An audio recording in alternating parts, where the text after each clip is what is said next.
Hello everybody. Hello everybody. Us again. It is. We're just about to go off food shopping, so we're not going to do this. This isn't going to be a long one. What are we having for tea? I've no idea yet. Oh, okay. I have to go around and have a look. All right. But we've been dying to do this ever Yes. since we saw it the other day. Christian Freedom on Facebook.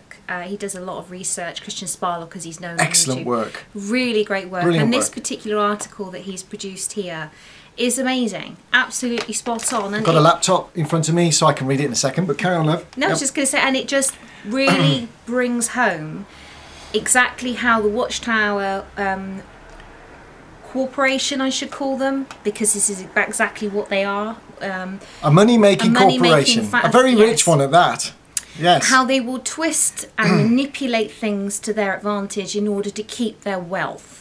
And I think Mark's going to read it, so because it's just, you have to read it. It's not very long. You can't, yeah. So, would you like me to commence? Yes, please. Right, I'm going to put on my spectacles. Here we go then. For 46, and this is the title, and I quote, "For 46 years, Jehovah's Witnesses compromised their worship in Mexico to retain ownership of material property." And this is what it says. 1995 yearbook, page 211 to 213, states that from 1932 to 1943, the Watchtower was registered as a religious organisation. However, the government required that all property used for religious purposes become federal property. For that reason, the society changed their registration to a cultural society that educates. This meant that the brothers can no longer sing, pray, and use the Bible in their cultural meetings.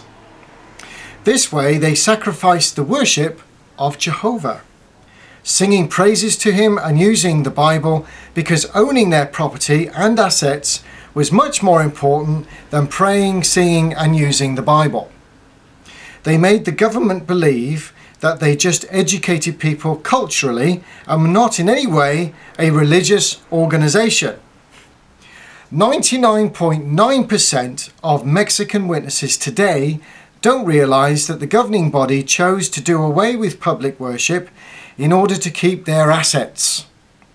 Even travelling overseers believe the evil demonic Mexican government opposed their worship when it was deliberately chosen by the governing body. They could have kept praying, singing and using the Bible at meetings, but they would have to surrender their kingdom halls, branch facilities, assembly halls to the federal government. When the laws changed late 1980s and early 1990s, and religious organisations were allowed to keep their own property, the governing body changed their registration as they were no longer a cultural society, and the brothers were told they can now sing, pray and use the Bible at their meetings. The naive sheep, of course, saw this as Jehovah's blessing and shed tears of joy when they were told the news. All along, it was the governing body that compromised the worship of God for their own benefit. Outrageous. Do you know, I can even imagine being there at the Kingdom Hall and you've been they would have assumed that they would have been put under ban. Therefore, that's what they would have been told, that they can't openly pray because they're being persecuted. So they've got to keep everything under wraps. They've got to be very careful on how they conduct themselves and how they've got to appear to the outside world. But Jehovah will come through and this will all come out in the end. And obviously when it was announced, you can imagine the brothers and sisters hugging each other and crying and, oh, praise Jehovah, you know, because we've managed to now be able to do this publicly. Our faithfulness withstood time, and look what we've been able to do now. Oh, thank you, Jehovah. They would have given all praise to Jehovah for this now being lifted, when all the time it was the governing body that was controlling them, not the government. Governing body, no. Yes, it wasn't the government, it was the governing body, but they were putting the blame on Christendom. Okay, here's a quote from a Watchtower in 1979, and this is talking about compromise And this is what it says. Watchtower 79, 5/15, page 21, paragraph 15. Prayer in these last days. And I quote, "If we compromise in order to avoid persecution, then, of course, there would be no need to keep on praying. This would not only indicate a lack of faith, but would also result in our losing the evidence of being one of God's Christian servants." And this article was all in that same period. So you've got articles like this being written up by the Watchtower. You know, we can't compromise, we can't do this. Meanwhile, in Mexico, what are they doing? Here's another one. Watchtower 74. Does fear of neighbour control your life?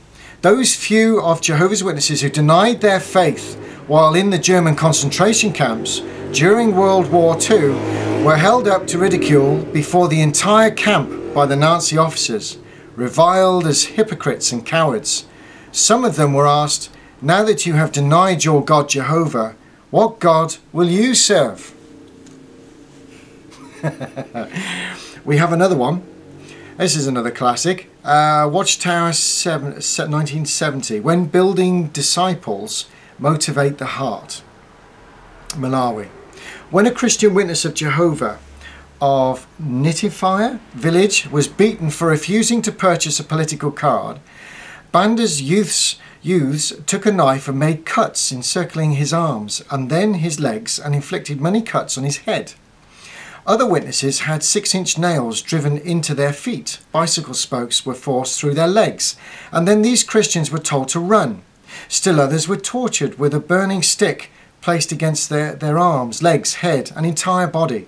Still, these witnesses refused to compromise their religious beliefs or deny their God Jehovah under such barbaric torture.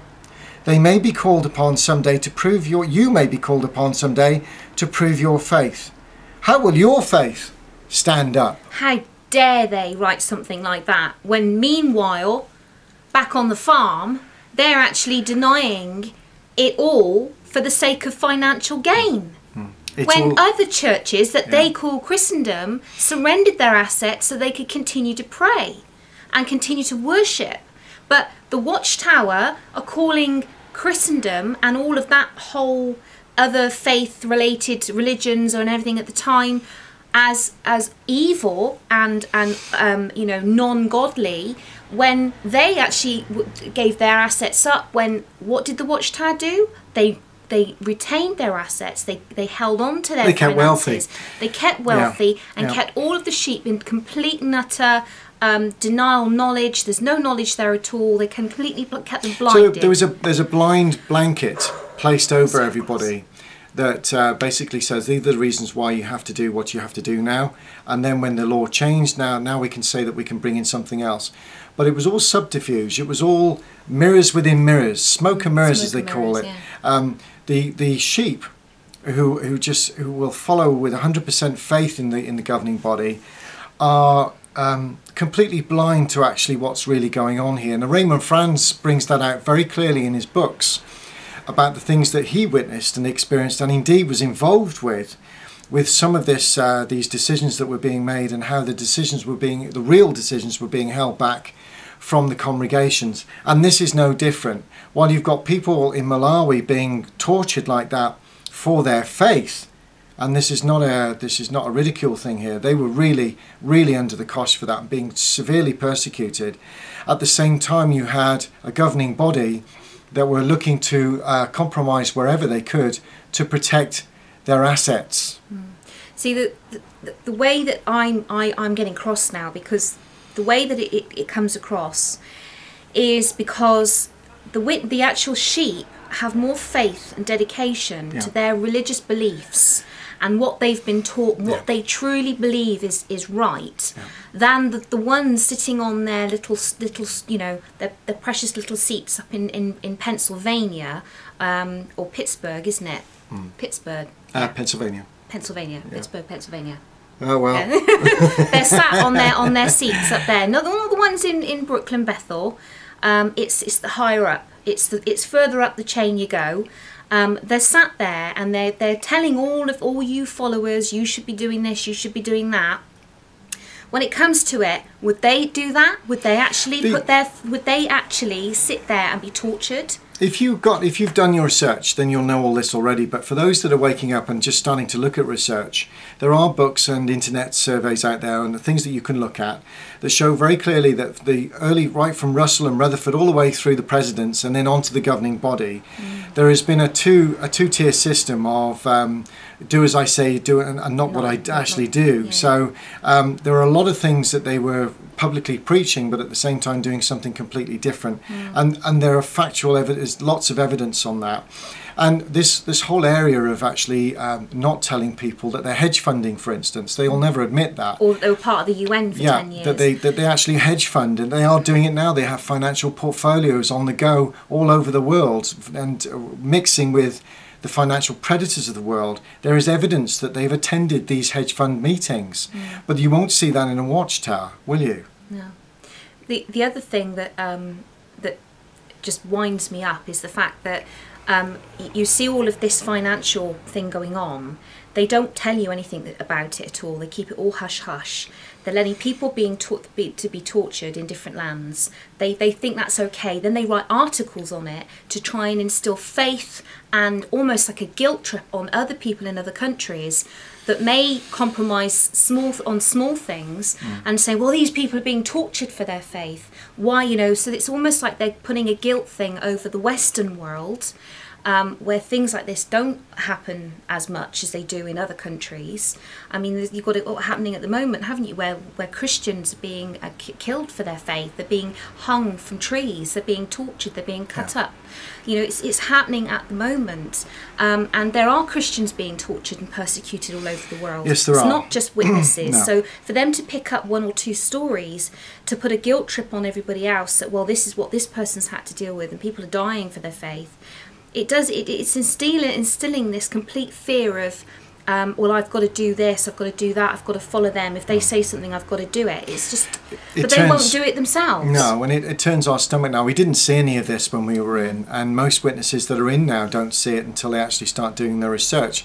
But here's another watchtower, Watchtower 57. It says this, I quote, "Though total support and worship is demanded by Satan's organization today, true Christians follow the example of the faithful Hebrew men of old, who refused to compromise their worship, even though threatened with death." Well, these guys in Mexico weren't threatened with death. They were just being told that they were going to have the kingdom halls taken away. So what did they do? Well, they weren't even going to have them taken away. Well, they were just going to be owned by the government. They were just going to be owned by the government. Well, they would still thing, have been able to have worshipped there, but they physically would not have owned. So this wasn't even a compromise. This was just a building. And it's just brick a way and mortar. Of financially keeping hold of their property. It's just not. Yeah. The true value of worship didn't even come a close second when it came to actually protecting their assets. That's what mattered the most. The reason we're sharing this is to show the stark contrast in hypocrisy at the top end in looking after the valued assets of the organisation, as opposed to all of those faithful, as Corey's just mentioned, those faithful servants known as Jehovah's Witnesses, and many of them are extremely faithful, even into death, who will go the extra mile while the governing body sit back and think, well, those are the decisions we made, but it's not exactly kosher, is it? Because of look at the other decisions we're making. And they don't tell the publishers exactly what's going on. You never hear an apology from the Watchtower Society on anything. They do not apologise for getting things wrong. When they do get things wrong and it's brought to the worldwide, people's attention that they've got it wrong, they throw this curveball, oh, it's new light, therefore, now it's moved on, and they quickly usher all of the old stuff to the back so nobody even thinks about it, and throw in something else so that people then have got like a carrot to carry on following then. Never mind the other stuff behind them, it's the stuff in front of them that they try and keep the focus on. It's just so corrupt that I just wish people could see it. I really do. I mean, I didn't. Mark's just said that when we were in, we never knew any of this. This was all completely hidden. No. And that shows that they want it to be hidden. They want Extremely you clever. to focus on you know, faithful people and how these poor people are being persecuted, so that you then have this obligation within you to continue to do the same thing, and even, as they said, to the point of death. Whereas when they did that article about during, you know, the concentration camps of Germany, yes, but while that was going on, Rutherford was writing a letter to Hitler. Well, he had written letters, He'd appeasement letters appeasement that letters. were anti-Semitic. And it goes to show, I mean, I was talking to a brother a couple of weeks ago that was severely persecuted back in the 70s, who was a Jewish, was an Israeli soldier who became a witness. But once he'd read these letters, once he'd actually seen these letters, and he even got them in different languages to make sure. He was put in prison as well, he was put in prison and persecuted for his faith as a Jehovah's Witness. But when he realised that the letters that had been written all that time ago by Rutherford were appeasement letters and were anti-Semitic, he was absolutely devastated and extremely furious and he was at what he'd upset seen. telling us about it, because he had family members that died in Auschwitz. So you can imagine the levels that this went to for that poor brother. And we're hoping to get to know him a lot better in the future. Really lovely brother. Lovely guy. Yeah. Can I finish on Watchtower 52? Because this about sums it all up, really, on this particular discussion, doesn't it? And from the laptop, I'm reading it now, and it says this. Thus, in spite of Satan's iron-like governments and their strong powers of persecution, Jehovah's people in all ages have stood apart and survived. It is only those who have shown a lack of faith and who compromised that would take themselves out from under God's special care. So, putting the literature back on itself, Watchtower Bible and Tract Society, are you still under God's special care when you compromise like you do? I would like to see some witnesses, active witnesses out there, that if you ever see this video, if you don't believe what we're saying, write the society a letter and see what you get back as a response, because I bet it will be flowers and petals and smelling really pretty and looking lovely, but actually underneath they are rotting, disgusting thing. And it finishes off by saying, I'm sure that the prophet Daniel would be very proud of them for following his example of non-compromise. How true. How true. So there we go. We've mentioned that if you are a Jehovah's Witness and you are in a position to have the courage to write a letter, then write a letter to the Bethel, asking them about Mexico, asking them about these dates, get the facts from this particular Facebook page and have a look. You could even probably go on Wikipedia or Google or something and put in what it says there, because the government actually changed its policies, so you could look under the government's ideas of what they changed with regards to that and see if the dates tally up. I'm sure there's lots of There'll things be on lots of information out there. Religious connections in Mexico through those years, and see for yourself. Write the letter and see what the society says back to you in reply. It would be very interesting to see if it's anywhere near the truth. My guess is that you'll be given a load of spiel. You won't be given the truth at all, will you? So, but it's worth doing it to confirm to yourself the dishonesty of the organisation that you belong to. And unfortunately and sadly, we don't gloat over this. This is the reason that we're doing these videos, is to show to you and all those that are waking up that to stop wasting your life. Stop wasting your life within an organisation that is using undue influence on you. That, as the Bite model says in Stephen Hassan's book, talks of one of those issues is about information control. And this comes under information control because you won't know anything about it. As it says, 99% of those Mexican brothers and sisters know nothing about this. No, but they just know that they were put under a ban at some point, and that that was a persecution or whatever it was that they labelled it as at the time. Yeah. But look it up for yourself in the yearbook, 1995 yearbook, page 211 to 213. And it's there in black and white, and you'll be able to see it for yourself. And in fact, there's a footnote saying in 1989, with the approval of the governing body, a letter was written to all the companies saying that at the 1st of April, we would be operating in Mexico as a religious organisation, showing that they had the power to change that when they wanted to. But they only did it when they knew that they wouldn't lose their financial property. But they didn't have to change. Graves. They could have stayed a religious organisation and taken the hit but they decided, no, we want to keep our assets and compromise their spiritual beliefs. And lie to your followers. Yeah, not very Daniel. No. Really isn't. No. Anyway, We'll let you shopping? go. Shopping, yes. Yes. I think the children are getting very hungry, so we'll have to go. And love to everybody out there, and be interested in your comments. Okay. Thanks for again, listening. Christian Freedom. Yes. Take care. Brilliant job, brother. Keep them coming. Thank you very much. Bye. Bye-bye for now.